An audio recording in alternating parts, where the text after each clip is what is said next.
2008 experience scarred Elon Musk so much he won't do an electric plane. To make PayPal work, which is that was the important thing.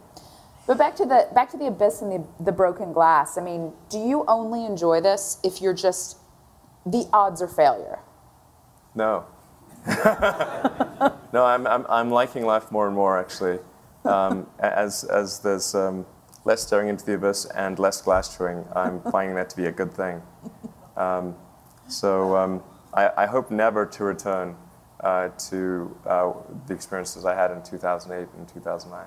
So I know back in, I think it was 2008, you talked about if you were to start other companies, one that you had an idea for was a electric plane that could take off and land vertically.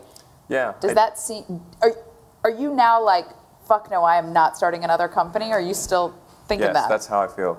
That is.